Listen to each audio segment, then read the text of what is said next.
Hello adventurers and welcome back to my channel. Today we are going on a very short hike right outside of Breckenridge. This is the Dredge hike. It's a part of a larger trail system, but this one is one that is rated easy at only 0.3 miles. This takes us out to a piece of the mining equipment that used to be used in this area. So it's going to be a fun educational little jump through the forest and over to this. Along the way, currently we are sharing the path with a bike race. So as we're going along, keep in mind that if you are here, bikes are also permitted on this path. It's nice and wide though. So if you hear a bike coming, get over to the right and let's go and enjoy ourselves. Only a short distance in and this has been nice and shaded.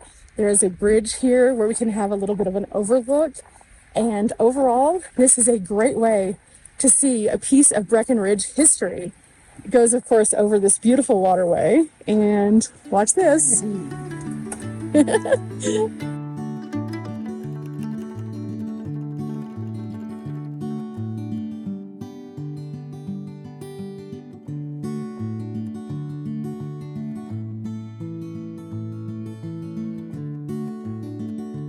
As we're moving through this area, it has been a very eventful day when it comes to the bikes. We're going through this section, which has all of the tailings piles out here.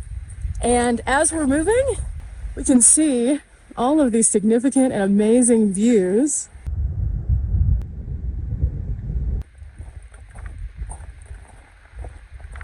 Between 1898 and 1942, miners in the Breckenridge area operated giant dredges. They would scour the river valleys and gulches for every last bit of gold. And 2 dredges operated in the French Gulch, which is where we are now, between 1905 and 1922. Now, they recovered lots and lots of gold from these dredges, but they were horrible for the environment. So as we're looking around, these are piles upon piles of things that were left behind by the mining industry that were not positive. However, as they would pull things out, they pulled out about $1,000 a week, which by today's standards would be about $100,000 per week that were from these piles. So these were just the throwaways. These weren't the things that they were getting out of the mountain themselves. These were the things that were left behind in the waste. And they would scour through these and they would find gold, lots and lots of it, which kept encouraging them to continue to do this, even though it was really terrible for the environment. Now the dredge itself was what created all of those piles upon piles upon piles as they would sift through. But as we're coming to the dredge today, we get to learn a little bit more about what exactly it was and what its overall function was in the Breckenridge area. And as we do, this is a unique stop that you can make. Now, I've only been walking about 5 minutes from the van itself. There's a nice trailhead here and the path is wide. Now, by no means is this a hard hike. It's 0.3 miles to this point. So you can do this. All you need is some good shoes. And again, be willing to share the path with others as you're going along. Now, if you do have people who are biking in this area, you can usually hear them. Sometimes they'll have a bell and they'll warn you, in which case you're supposed to get to the right and out of the way. We share the path with others. This is a great way for us to kind of learn trail etiquette at this particular stop. Now, another thing about this particular site is a historic site, so everything is preserved. You cannot take anything from this site whatsoever.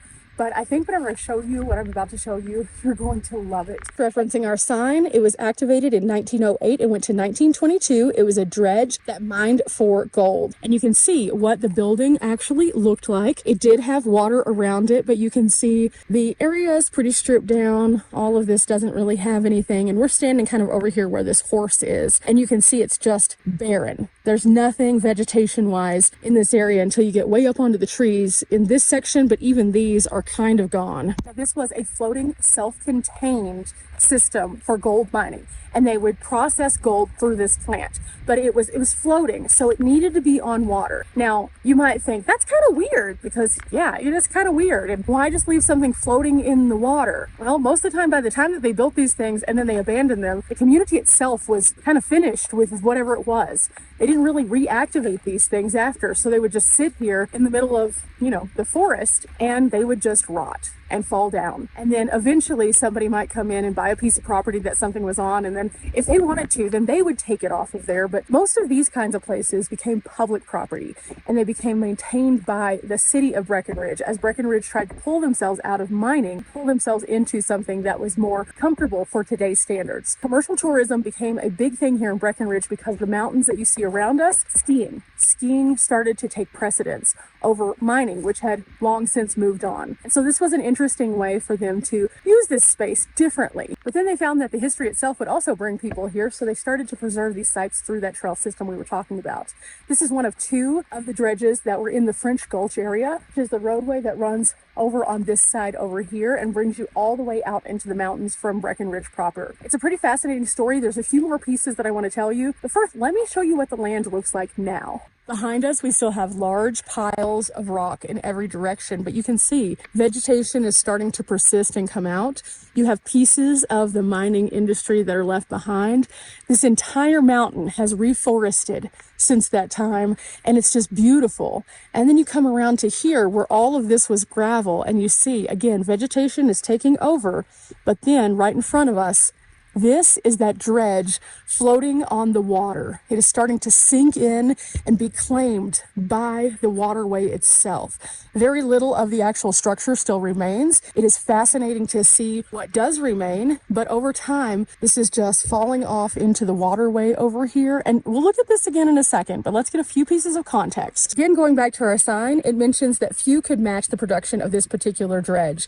And each of the 86 buckets could scoop up 5 cubic yards of gravel from the stream bed, and once on board the dredge, the gravel flowed through separation screens, mercury lined slushes, which were boxes that separated gold from gravel, and other equipment that were able to recover the gold. And again, this was one of two, and it began to sink into the pond in 1922, which is why they discontinued its use. Here's a fun fact for you. Of the two dredges in this area, they pulled out, by today's standards, about $7 million.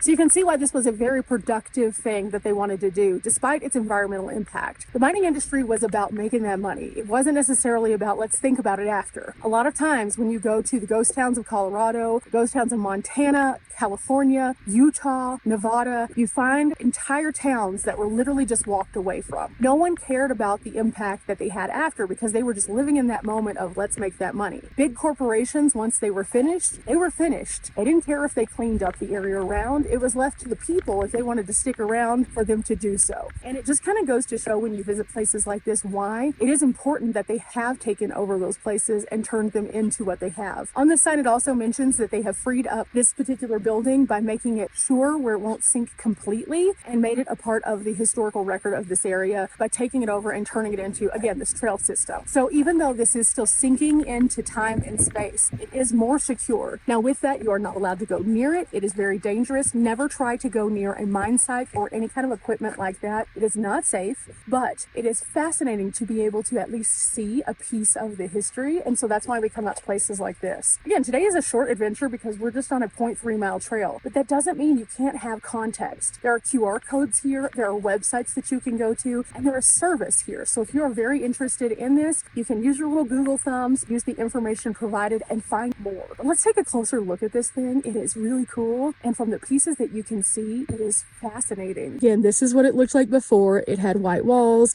It had 2 stories in a couple of the sections. There was this long piece that came in from the side. There were a couple outbuildings over here, and it, for the most part, was just cliffs on the outer sides of it. You can see that back cliff bank. It now is vegetation covered, and it's looking more like a forest. And then as we kind of zoom out, this is the building itself. So the sections that we are seeing off to the right there, where that large triangle would have been, that's where it would have been 2 stories in that particular section. You can see where the floor has sunk beneath the water's edge, and there are boards floating all around in the water. All of the original metal is still intact. Some of the cables are still available to be seen. And it's hard to imagine this as a building that actually was anything, let alone something that found millions of dollars of gold. And now it just rests in a small mountain lake, decaying along a trail, telling its stories so all of us can understand a little bit more of the Colorado history. It's kind of crazy to think about how all over the country we have pieces of the past that are literally crumbling before us.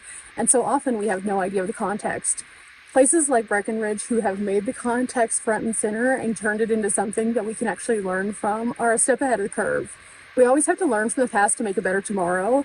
And I say that frequently here on the channel, not just because it's a fun thing to say, but because it's reality. If we don't learn from the past and the positives and the negatives that we have experienced in all aspects, then we cannot move forward and create better tomorrows for not only ourselves, but future. Learning from the mining industry and how it would strip down the land and how it would take away the resources all for the quick buck.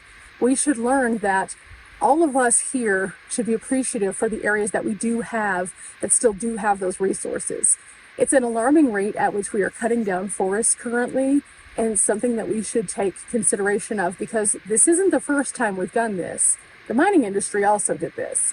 We learned at one of our other stops that through the clear cutting of many of the forests, they would use it for the resource of being able to create entire cities. These cities would pop up quickly, they would have a flash in the pan moment, and then they would be gone. But the trees never recovered. No one replanted those trees. So by the time that people came here and wanted to settle some of these areas, many of the mountainsides that we see today that are heavily forested were completely and totally barren and only rock. That's not only impacting, of course, the beauty of the area, which definitely it is, but it also impacted the animals of the area. A lot of times they would clear cut areas or burn areas because they needed to use it for fuel. So as you can see, the impact of those things was terrible. We haven't learned from that though, because we still do that to some extent today. Although some companies do use rotation of different areas where they cut down and replant, we're still doing damage to the land as a whole that we haven't got a full solution for of replenishing that resource. We need trees for oxygen, guys. We need trees for the animals that exist that we depend on as well. And so learning from the past through places like this, where we see the horrible toll that the land has taken as a result of greed ultimately, it is very handy to see front and center how we don't need to repeat that process, even if it is in a new way. And so that's why I kind of wanted to come out here, because the dredge is one of those areas that is the most impactful on the environment. As you can see behind me, it definitely shows the wear and tear of the land. And as a person who goes out to a lot of beautiful places and shows you a lot of hikes, I wanted to encourage you guys to see that only 0.3 miles, you can come out to places like this. Again, the paths are wide and all you have to do is just kind of be mindful of others, but you can see pieces of history without having to take a 10-mile hike. Colorado is filled with easy hikes, and you can find a lot of them on all trails. I've mentioned that here on the channel before. You can go in and filter by easy and then go read the reviews if you're uncomfortable. You can also find lots of ADA trails in the state of Colorado that take you through beautiful places, and that way you don't have to worrying about your footing or anything like that. So I wanted to encourage you guys to get out and recreate, and as we do, to see the beauty.